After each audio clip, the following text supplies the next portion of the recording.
you are prepared. You are always prepared to know, but...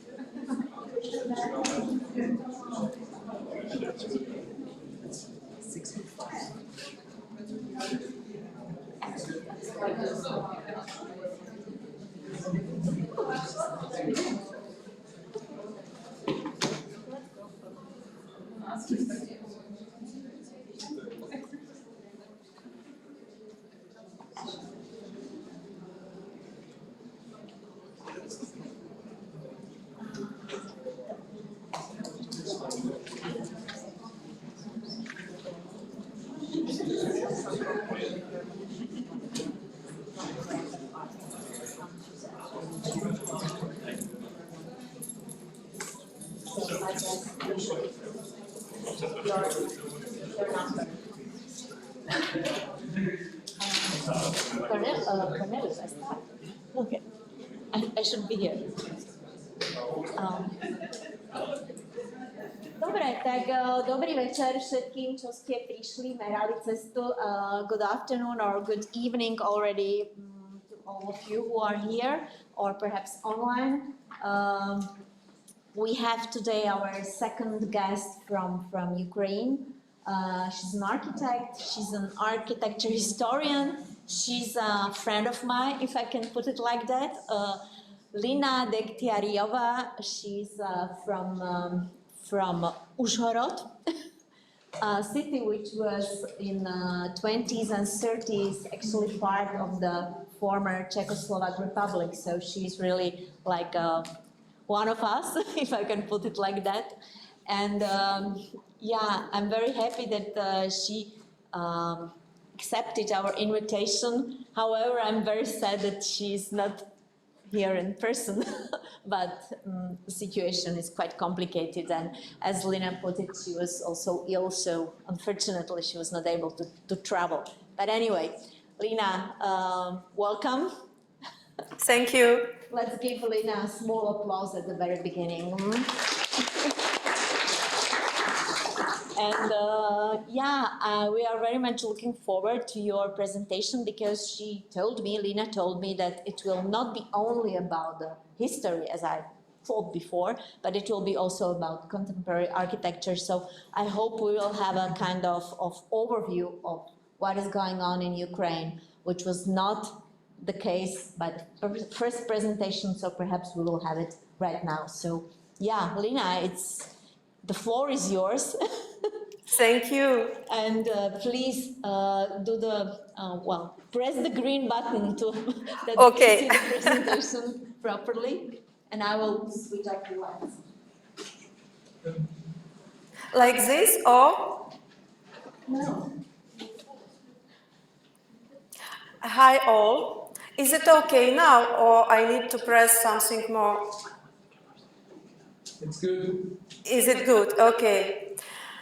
First of all, hi, thank you, Henrietta, and thank all the team of this unique, wonderful project, Reflection on Architecture, and thank you for invitation. And it's a great honor for me to be here, at least online with you. And at the beginning, allow me to outline what we will discuss today. I would like to present at least a partial representation of the situation and challenges in Ukraine. However, I must emphasize that my selection won't focus solely on contemporary architecture, which is the central theme of the Reflections on Architecture series, but rather on the current state of architecture in Ukraine. That's why my presentation will be divided into a few key areas which are interconnected rather than separate. So it's not like different points of the structure. So first of all, the destruction of cultural heritage, the challenge of rebuilding residential infrastructure, and innovative solutions on the path of to reconstruction and restoration of the country. Despite this broader scope, I will still touch upon modern architectural objects constructed before 2022.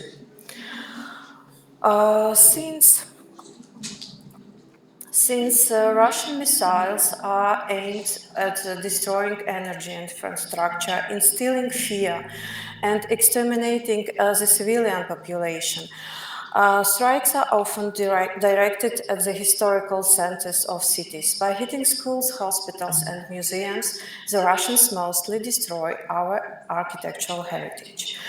Heritage, including architecture, is the basis of a nation's self-identification. Therefore, it is not surprising that in the war on the destruction of the Ukrainian nation, Russia often chooses precisely the objects of cultural heritage and the historical centers of our cities. This war on the part of Russia is taking place in violation of the norms of humanitarian law. Such attacks by Russia are carried out demonstrably, even on specific dates. Crimes against cultural heritage are considered crimes against humanity.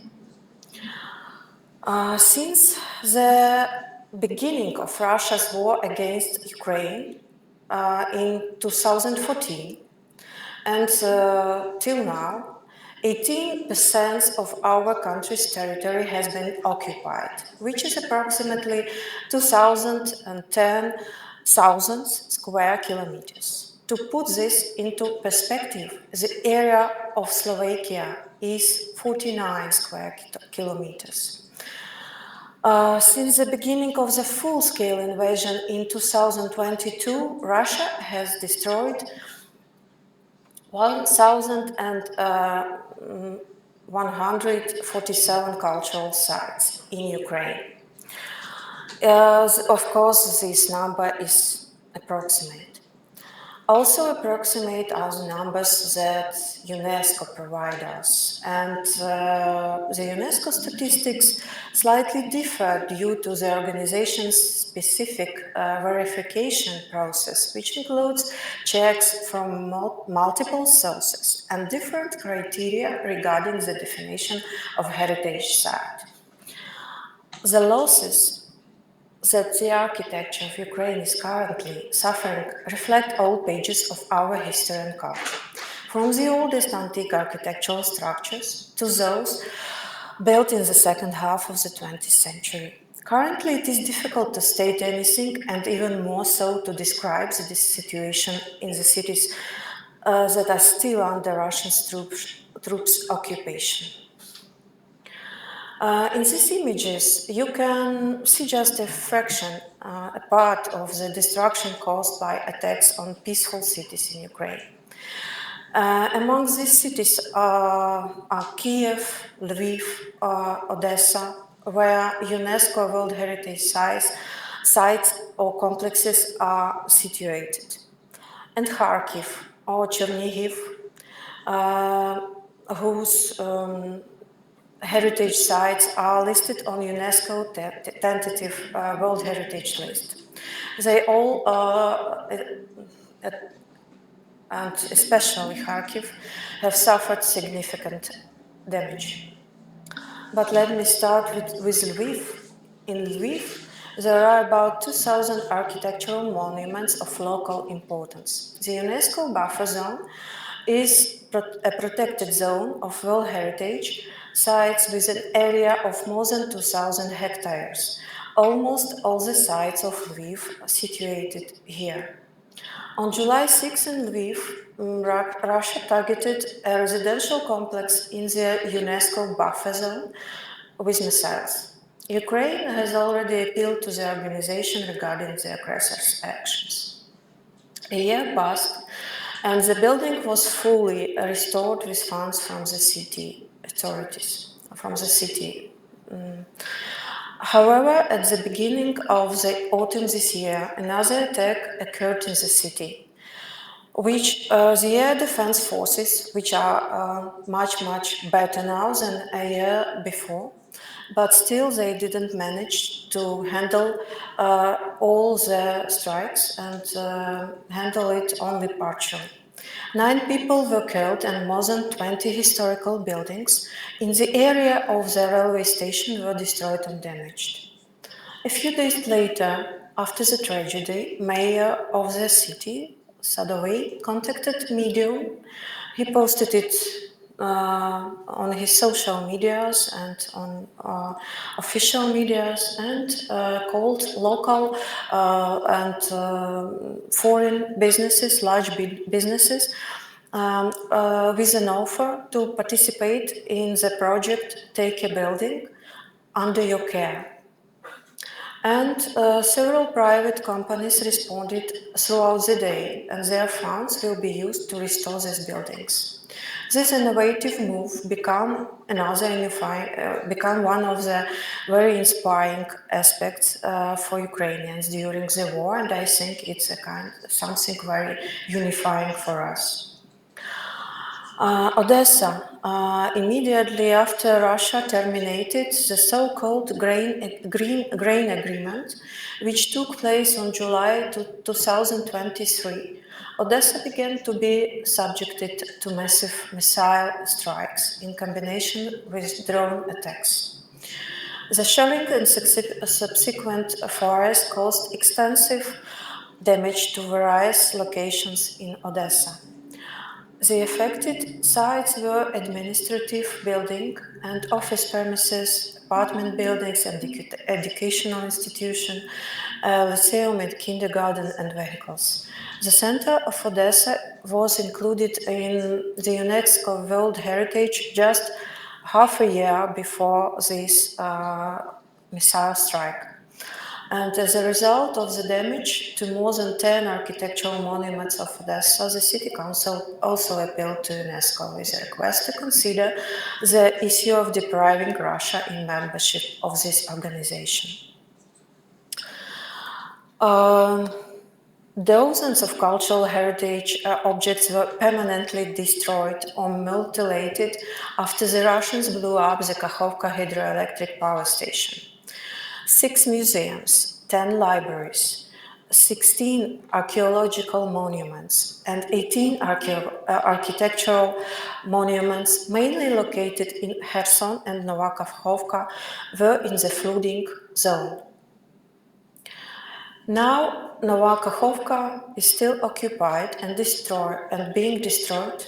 And so we don't know precisely how many examples of these unique Soviet-era buildings with the so-called stone embroidery or stone vyshyvankas survived. Kharkiv is a beautiful city with a population of 1.4 million before the full-scale invasion, before the full-scale war. Its rich in history, including an essential chapter of Ukrainian culture and identity, known as the Executed Renaissance. Since the beginning of the full-scale war, Kharkiv has remained a target of a constant shelling by Russian forces using various types of weapons. The front line is now only 30 kilometers away from Kharkiv.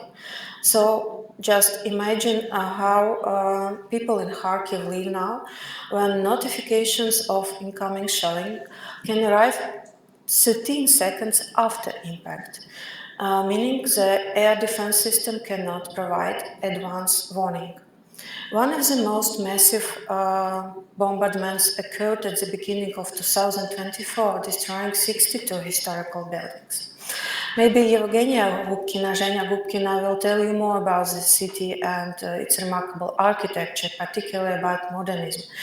And now I won't only mention the contemporary architect with the originally Kharkiv-based bureau, Oleg Drozdov.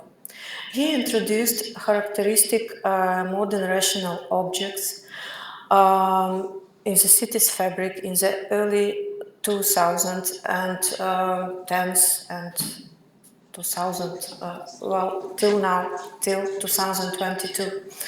And here are just a few of them. But the most, one of Oleg Drozdov's most impressive and controversial projects is a drama theater on Podil, which is not in Kharkiv but in Kiev.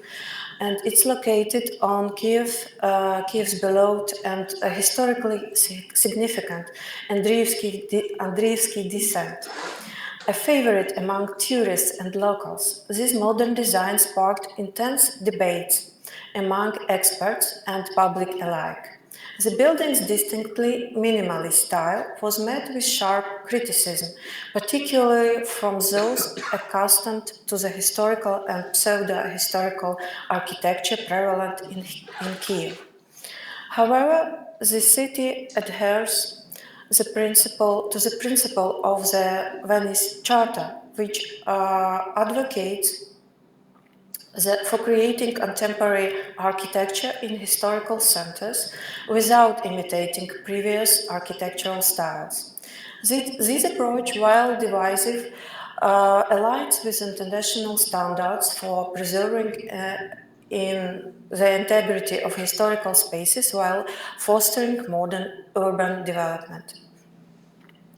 In 2017, at the initiative of Oleg Drozdov, the Kharkiv School of Architecture was established. This is the first private higher educational institution for architecture in our country. This year, the Kharkiv School of Architecture has launched its master-level educational program. Later, I will share a bit more about the School of Architecture in the context of Lviv.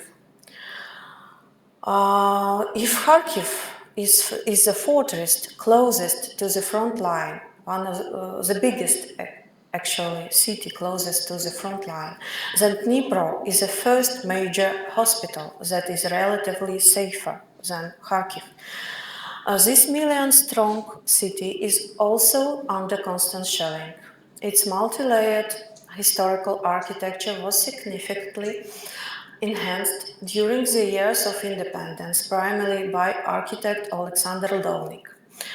And why I decided to show this architecture. During the transition period of the 90s and 20s, point development was characteristic for some countries in Central and Eastern Europe. For Ukraine, I would even say there was a chaotic approach to urban development. So against this backdrop, Dnipro stood out favorably because the bright and relevant projects of Alexander Dolnik were more about urbanism and complex solutions. This tradition of a comprehensive approach has been continued to some extent by the Bureau of Filemonov and Kashirina architects, who received awards for their pedestrian boulevard in Dnipro that you see now. And coming back to our heritage, the use of architectural and cultural heritage as an ideological weapon in this war is eloquently demonstrated by the example of the Tauric Chersonesos. This ancient complex is included in the UNESCO World Heritage List and is part of our shared global heritage. It's the only UNESCO site that is situated in Crimea. Chersonesos was a classical Greek polis with a democratic system of government. The economic and political prosperity of the Tauric Chersonesos in ancient times was in the 4th, 2nd centuries before Christ. It is an outstanding example of democratic land organization linked to an ancient polis, reflecting the city's social organization. Chersonesos, from an urbanistic perspective, this area falls under the category of the ideal city. The term ideal city belongs to Hippodamus, who, according to Aristotle, pioneered urban planning. In the buffer zone of the Tauric Chersonesos monument complex by the Russians, under the direct orders from Putin, built a pseudo-historical attraction complex on a scale that can only be compared to projects of the Third Reich. The new Chersonesos project, located on the site of the ancient city, includes several museums: Christianity, Byzantium, Crimea, and Novorossiya. Thus, modern Russia is substituting history and constructing a new narrative. A monument of world significance loses its authenticity and becomes an element of modern hybrid warfare. An essential component of hybrid warfare is the destruction of memory and history in occupied or shelled territories, as well as the creation of new fake history as part of the propaganda of the aggressor country, which now we see in this park, New Chersonesos. Since the beginning of the full-scale war in Ukraine, many organizations, both in Ukraine and abroad, have focused their efforts on digitizing and remaining monuments and documents, and documenting war crimes against cultural heritage. I will mention only one of these organizations, the Ukrainian Heritage Monitoring Lab. As a heritage monitoring laboratory, it's a database of war-damaged monuments and a platform that produces quality information on heritage, particularly in the form of reports. The work of this organization is in documenting damage to monuments is carried out following the reporting requirements necessary for testimony in international courts, which we believe will need. The total war that the Russians have unleashed against Ukraine aims at the destruction of us Ukrainians.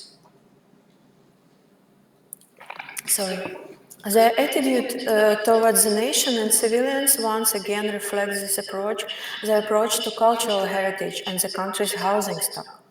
Thousands of towns and villages in Ukraine have been destroyed to their foundations and essentially no longer exist, meaning we are witnessing numerous cases of urbicide.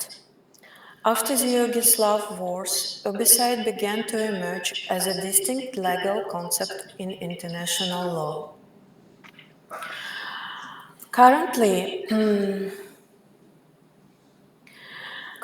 many discussions, forums, and conferences are taking place in Ukraine and abroad, with the participation of both Ukrainian and foreign experts. The main focus of these events is the post-war reconstruction of the country.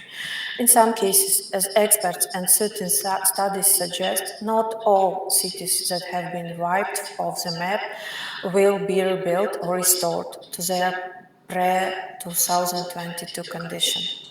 It's outside my expertise to envision precisely what the construction scenario will be.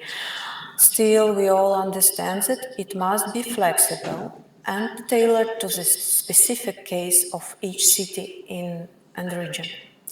Architectural competitions and proposals to rebuild specific neighborhoods in eastern Ukrainian cities are already occurring. And you, young architects, also can participate in these competitions and propose visions for residential architecture, considering new modern possibilities. The state compensation system for lost housing in Ukraine is operational, but it remains a complex and bureaucratic process. Some cities are seeking alternative individual solutions for rebuilding the housing sector. For instance, the mayor of Bucha, a town that became a horrifying symbol of civilian torture and widespread destruction by Russians in the spring of 2022, reached out to the mayor of Hiroshima for assistance. Such networking efforts can sometimes yield quicker results, as targeted rebuilding processes are more flexible than state-run systems. This approach highlights the importance of localized initiative initiatives, particularly in addressing urgent housing needs in war-affected areas.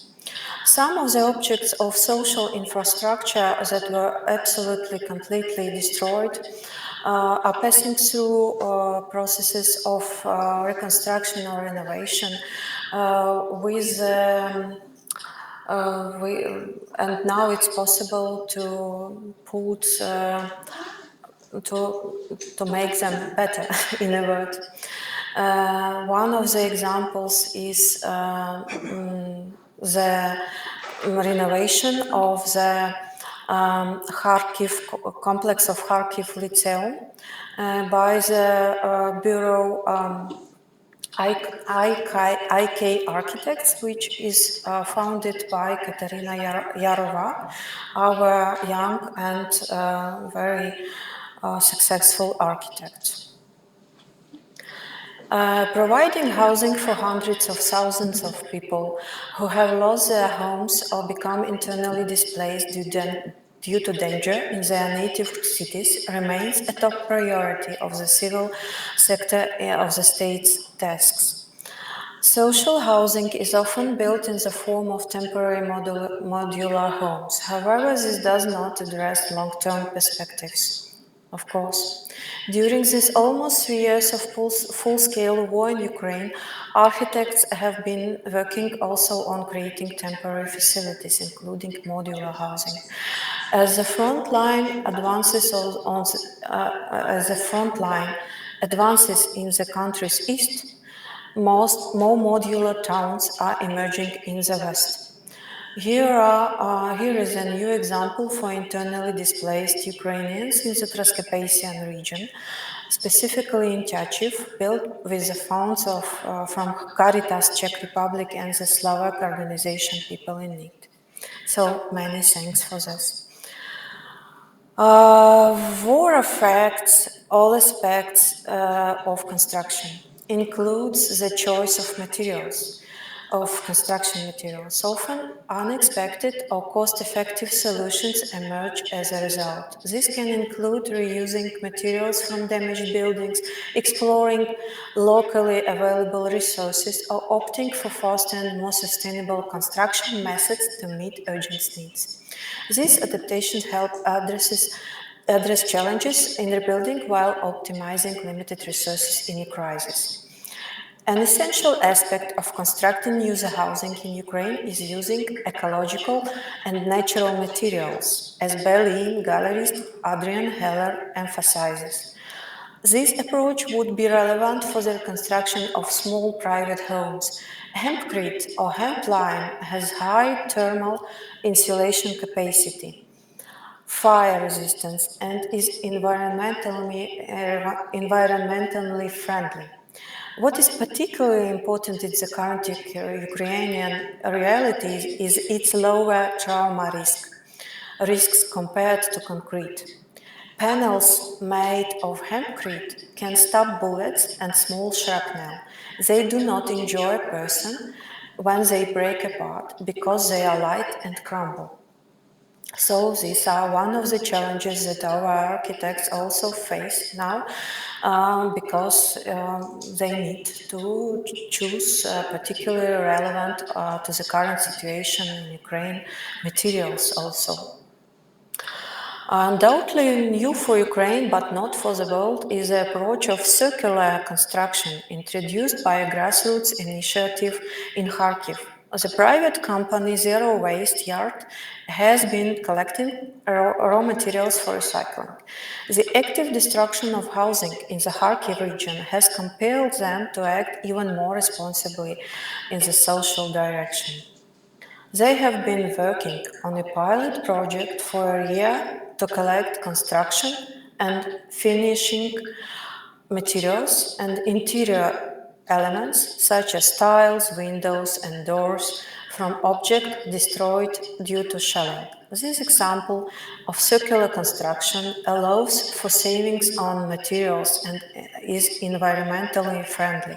The project aims to give a second life to functional and reusable materials, which is also a concrete or something, and reduce the amount of waste that can end up in landfills and dumps. Waste from destruction is dangerous because some harmful substances can get into the soil.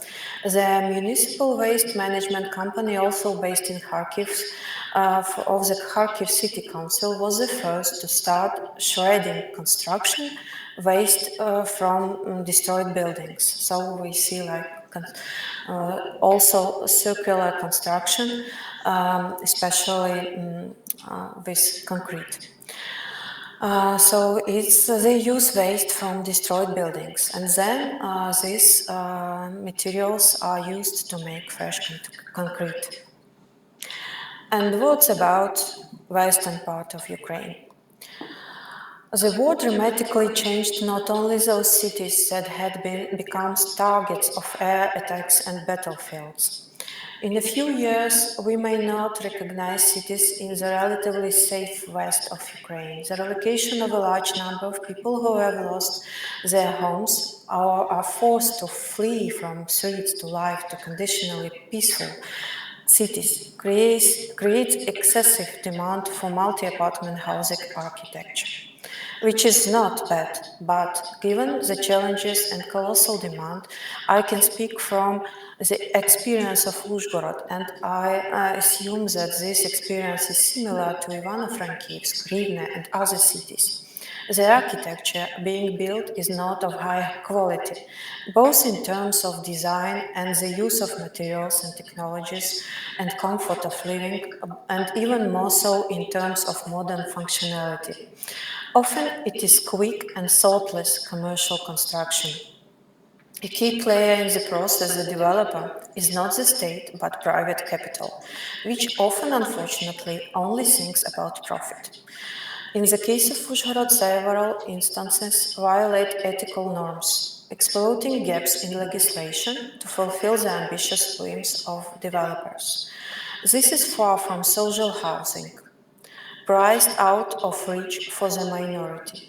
A building like this one in Uzhhorod, located just 150 meters from the architectural monument of the administrative residential quarter of Malay Galagov, will necessitate new infrastructure, partially destroying the park. Which is under protection of law, by the way. Additionally, it will create extra burdens on the infrastructure and utilities, from the sewage system to the capacity of the streets.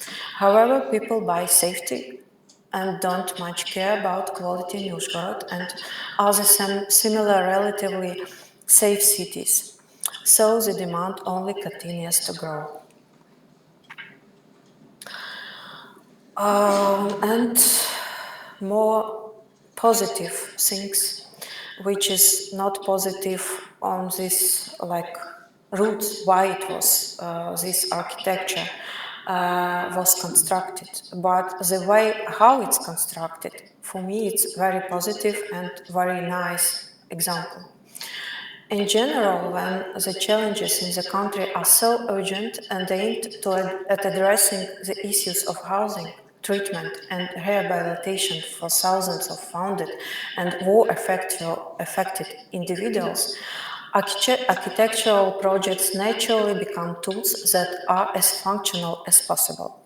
We can draw parallels with the challenges that arose in Europe after the First World War. According to the unofficial definition by the Ministry of Public Works of the First Czechoslovak Republic, modernist architecture, even in its neoclassical implementations, was considered modern when it was equipped with the latest technology.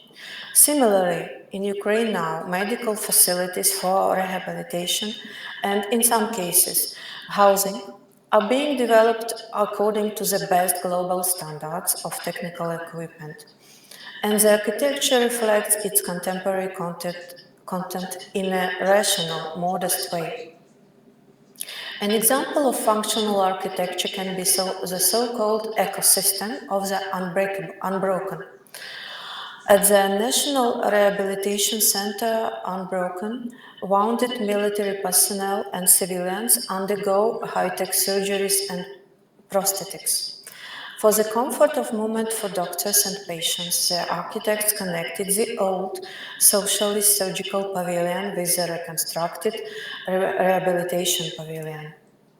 The center features a swimming pool and various rehabilitation rooms, and ergotherapy apartment with a kitchen is planned also, where patients will be taught to take care of themselves again. So this is a huge work of architects on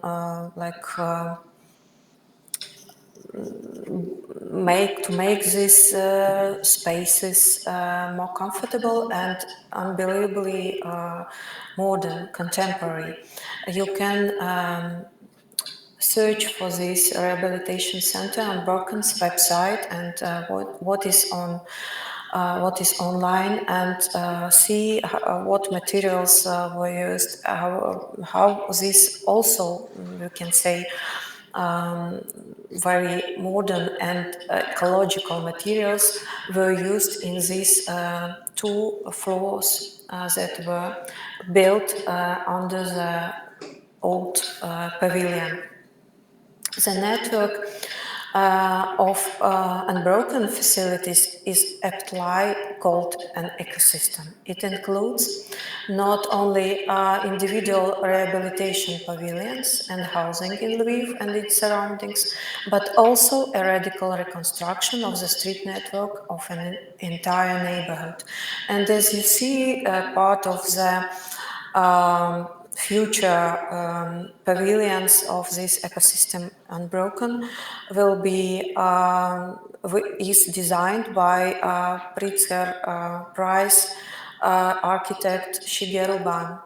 The construction will be developed by Ukrainian constructing and design and architectural bureau ABMK.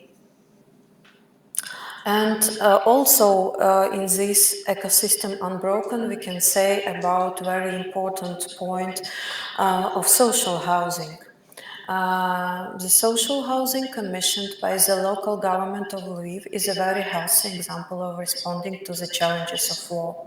The complex of residential buildings for those who lost their homes during the war has been designed in a modernized version of a garden quarter, which is a version of garden city. Of course, building villas in the city center of such a prestigious city as Lviv now, given its relatively safe location and historical value, would be impossible due to expense. However, the complex of several multi-story buildings for multiple families will allow for the accommodation of some hundreds people here. Many organizations and governments are initiating aid and specific projects, and hundreds of them exist. Even small projects on a national scale can become essential steps to follow. For example, the government of Flanders in Belgium has built a center to help Ukrainians who have suffered torture during the war. It's a very complex but crucial topic. This project is being developed with foreign specialists to provide specialized, targeted assistance to Ukrainians who have undergone severe trials and suffering. An essential element will be artistic component, which will likely play a vital role in rehabilitation of these people. And now, as I promised, I return to Kharkiv School of Architecture. Let me in the end present emphasize the relevance of various social directions in which modern architects can manifest themselves. One such example is example of architect is Oleg Drozdov, is a successful Ukrainian architect and the founder of the Kharkiv School of Architecture. Together with the rector of the first private higher education institution of architecture in Ukraine, Irina Matsevko, Oleg Drozdov develops not only the skills necessary for competent modern architects in young professionals, but also the empathetic and moral aspects of the architects, calling in the field of social projects. The Kharkiv School of Architecture was forced to relocate from Kharkiv to Lviv in the spring of 2022. My alma mater, the Lviv Academy of Arts, provided shelter for the team and students. This relocation became an invaluable treasure for both the academy and the city of Lviv as a whole. For young architects, the experience of materializing their projects during their studies is very intriguing, is for me. For instance, students created therapeutic spaces for Lviv during the spatial first aid kit, architectural practice. The Kharkiv School of Architecture explored the theme of health and therapeutic spaces. The result was the development of projects for inclusive pavilions and furniture. Some of these projects were partially implemented on the grounds of the Lviv Regional Clinical Hospital. As you can see, the examples are quite specific, but I hope they are more or less representative. I aim to reveal the scale of the catastrophe and the problems that Ukraine has faced and continues to face during the war. However, I also want to emphasize to you, young architects, that architecture is a powerful symbol of propaganda and the rewriting of history, part of a genocidal war on one side, when we talk about Russia, and on the other hand, is a symbol of restoration, perseverance, in the desire for mutual assistance, flexibility in solutions, and the tremendous support from the whole world. On the other side, I want also to thank people of Slovakia and the government of Slovakia, especially on the first days. You reacted immediately, and my thanks belongs to your previous president, Zuzana Chaputova, also. And thank you all Slovaks who helped us in this, for your support and assistance in this period. Thank also the armed forces of Ukraine for keeping me alive so I can participate in this meeting. And thank you for your attention. Thank you.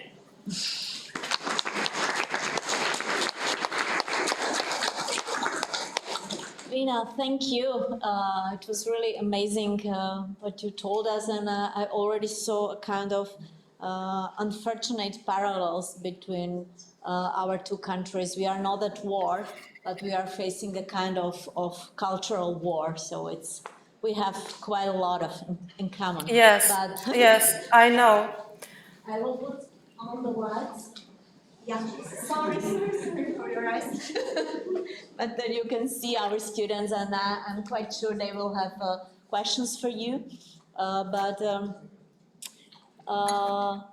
Let me just add something. I'm very grateful that you mentioned the Rozdov and the School of Architecture, because we've been trying quite a lot to get him and his wife here to Bratislava, but unfortunately this was not possible. She's like traveling around the world, and he was not, how he put it, that he's not that good in English to travel and to talk and whatever, but yeah, I mean, they do a great job, so thank you for mentioning this. Yes, thank you.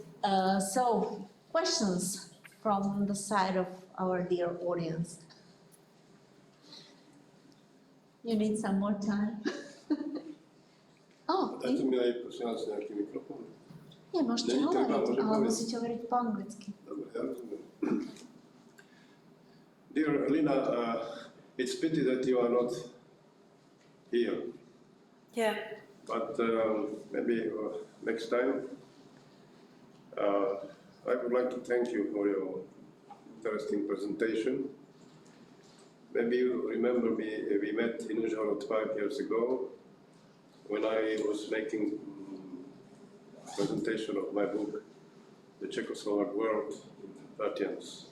Do you remember? Of course, I'm so happy to see you here, but you know, I don't see you very well because well, Kdybyste because se of the light. postavili tu, tak vás vidí lepší. Yes, You Mr. know, I, Vladimir. yes, Yes. yes, I have a couple of questions.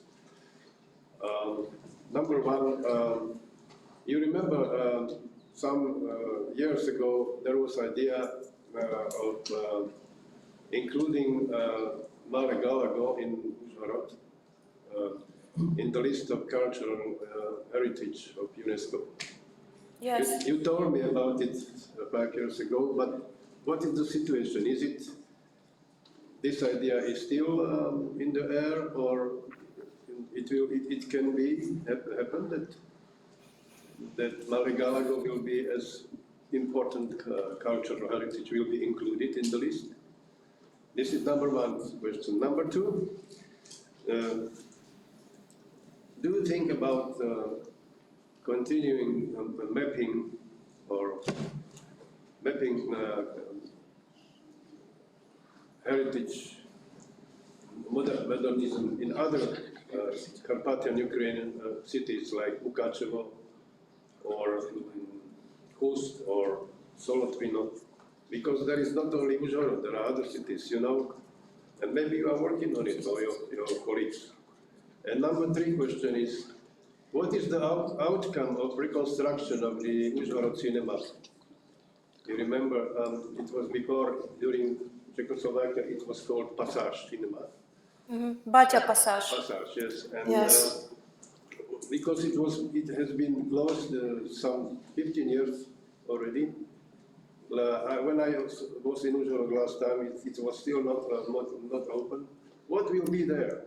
And isn't it pity that such a beautiful cinema, which was, we can see it was one of the heritage sites in Uzhhorod, it was closed, and what will be there? So these are my questions. Thank you. Thank you very much. Yes, first, thank you. These questions are like more about what I was doing previous years and still doing, so they more consider to like my personal heart issues, if I can say so. First of all, Mali Galagov and UNESCO. The answer is very clear and and not optimistic by now. The inclusion and the preparation of these all documents, the huge documentation, as you know, it must be a huge volume of the research for this to be in tentative list of UNESCO must be it must be the movement from the municipal authorities or local government. So our mayor, who first promised that he's interested in it, when it turned out that it's not a commercial project at all for the city and for him in this because as you know the preparation of documents for UNESCO heritage list is a long-term it's marathon, not like quick running. So as we don't have the support from our municipal authorities, we can't discuss it with our Ministry of Culture. because it doesn't work this way. It works only on the level of municipal authorities, but not on the level between NGO and Ministry of Culture of Ukraine or Ministry of Foreign Affairs, which is also like a part of this process of heritage, of listing of heritage in UNESCO list. So now this project is like, it's not closed, but it's on the pause. And we hope, and of course it's not possible to move this direction during the wartime. It's not possible because a lot of documentation and a lot of it's closed because of a war period. So so we believe that maybe we can be back to this point later. Second, you know, just few days, maybe day or two before, in Košice it was printed the book Ludwig Alschläger Works in Ukraine, which we prepared with researcher, unique person, docent, associate professor Adriana Pryatkova from Košice, who is 20 years researcher of architect Ludwig Alschläger, who is Košice born, but he designed a lot of amazing buildings in Podkarpatska Rus, previous Podkarpatska Rus, but now it's Zakarpattia region. So together with Adriana Pryatkova and Oleg Lashkin, who you also know in person, we wrote a book about his buildings in Ukraine, so literary buildings in Podkarpatska Rus. And these books faced the world this week, and it's I think it's one of the steps that we will make this on researching the modernist architecture of our region, which is really, some examples are even more interesting, avant-garde and unique in Mukachevo and Berehovo than, for example, in Uzhhorod, because Uzhhorod has its uniqueness because of the spatial of the solution of complex. The complex is unique as itself. The complex of Malik Galagov, which who is interested can take a look at our website or Facebook page, which is called Uzhhorod Modernism. So you can take a look and see how it look like. Yes, of course, we together with Oleg, and we have plans to make a research wider than only Uzhhorod. And talking about cinema these days, you know, it's not a problem only of this demolishing of the cinema building. I mean, the interiors of the cinema was demolished absolutely in 2018 completely. And now this developer who also made a kind of facadism, you know this term, facadism, when the facade is still present. It's not it's not a restoration. It's a kind of plastic sense of materials, you know. It's also, we see now on Corona Hotel, which is the first phase of this Batya Passage. And from the other side of Batya Passage from Batya Passage is Uzhhorod Cinema, which was called City Cinema and Library Complex. and now we have this main facade preserved only thanks to this already mentioned architect Ludwig Elschlager made this complex together, cinema and library. And library is still in the ownership of municipality, so it's a municipal object and it exists. But the cinema is completely demolished and it will be like shopping center in it. Yes. Okay. Lina, thank you. I mean, this would be for another lecture, the topic, because Yes. Sorry, Lina is dealing sorry with. for long. No, Long, it's long okay. speech. But our students are perhaps not that familiar with the situation in Yeah. Uzhhorod, because many of former Czechoslovak architects, they have designed several buildings and quarters actually in Uzhhorod during the 20s and 30s, and Lina is doing her research with her partner on it. And congratulations to the new book that you just announced. Adriana Priatko, you may be familiar with her. She's working in Košice, architecture historian, and she wrote a huge book on Ludwig Elschlager a few years ago. So, Lina, please, would you quit the presentation, because we see a big thank you and a very small Lina. Oh, great. Oh, Thank you. sorry, I forgot. Sorry. No, that's perfect. There are sure some more questions, so perhaps we can go forward. Adam, you told me that you would like to. Thanks for reminding me. I would like to ask you, how did the war change the architectural studies? I know it's a broad question, but yeah. You mean architectural studies in universities, not only in Kharkiv schools of architecture that I mentioned, yes? Yeah. Okay.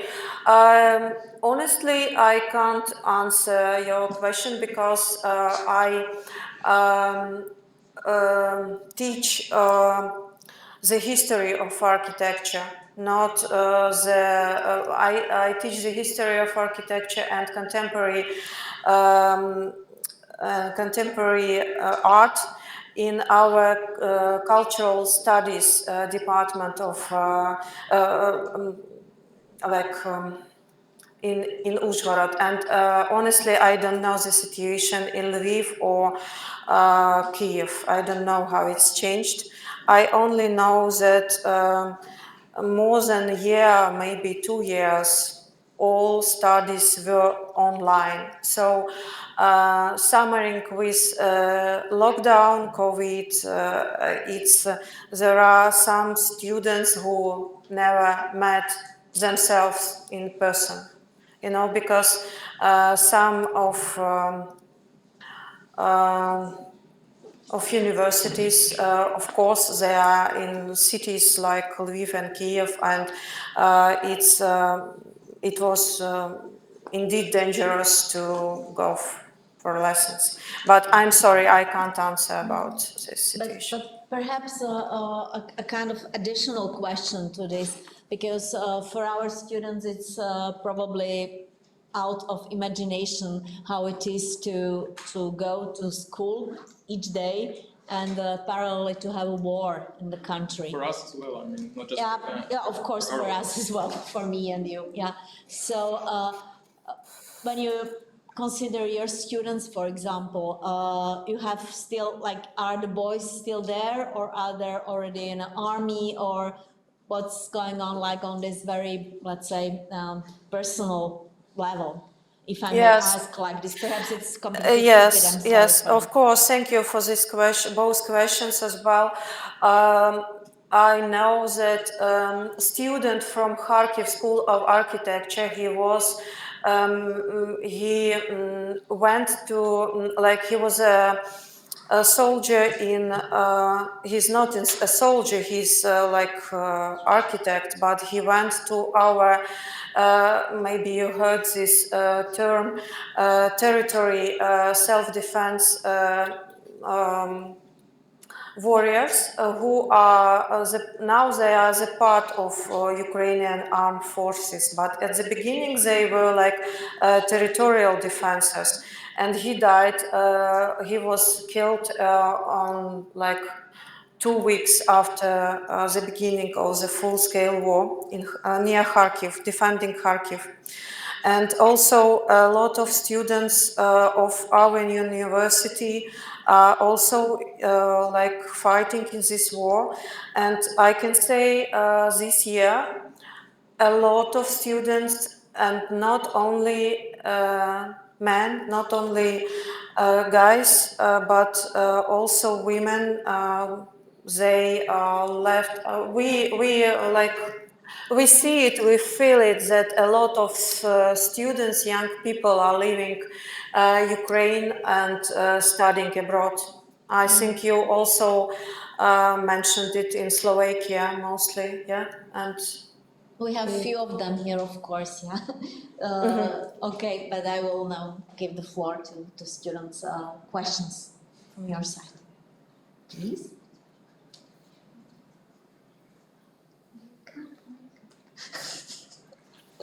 No questions. Well, that's a pity. So I have still one question. You mentioned this situation in Odessa where there is this, let's say, new construction of fake historical site. Let's put it like that. Is it? yes, in Crimea, it's Khersonesus, it's Crimea. Okay, sorry. Yes. Yeah. Okay. So I was only wondering, is it possible that it happens immediately, actually, after the invasion? That I don't know. It's like in our country, we need quite a lot of time to start something of this, let's say, size or whatever.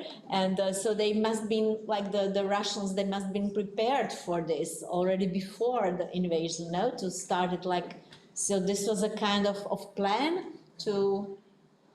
But the Crimea is under temporary occupation of Russians from 2014. Okay, So so they had enough of time, Okay, and I they see. built it already very quickly indeed. I think it's a huge, as you saw it, it's like megalithic, if I can say so, architecture, but not. I'm sure it's not. Kind of quality architecture. It's a very fast construction. Yes, and I think it's possible to build something in 1 or 2 years when you are around by the propaganda and ideologically, and it was ordered directly from Putin's office, so I think it's no wonder. A lot of nice and beautiful things were also constructed in 1 or 2 years, and the situation in interwar Uzhhorod 100 years before is a good example. So it was possible to build in 2 years most of the administrative and residential buildings of Malý Galago. I can't say that all the quarter was built in 2 years, but most of the buildings, they were built in 7-9 months, and only I see. yes, I see. you know, yeah. Lina, that's clear, but it was not it was not a war at that time. Yes, It was yes. building a new state and a new democracy. So one could understand this kind of enthusiasm. So, but this is just the opposite. So yeah. But totalitarianism is also enthusiastic, you know. Yeah, I can imagine. We saw it at Yes. in your slideshow. Okay. No questions from your side.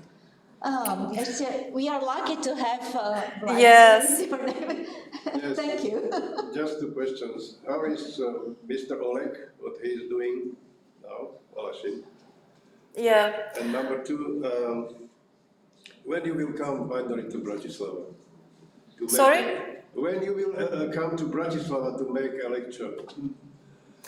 Well, let's start from the second question. Because you go only to Košice, That's true now, yeah. But Bratislava is also part of Slovakia, not only Košice. I know. It's a beautiful part of Slovakia. I love Bratislava.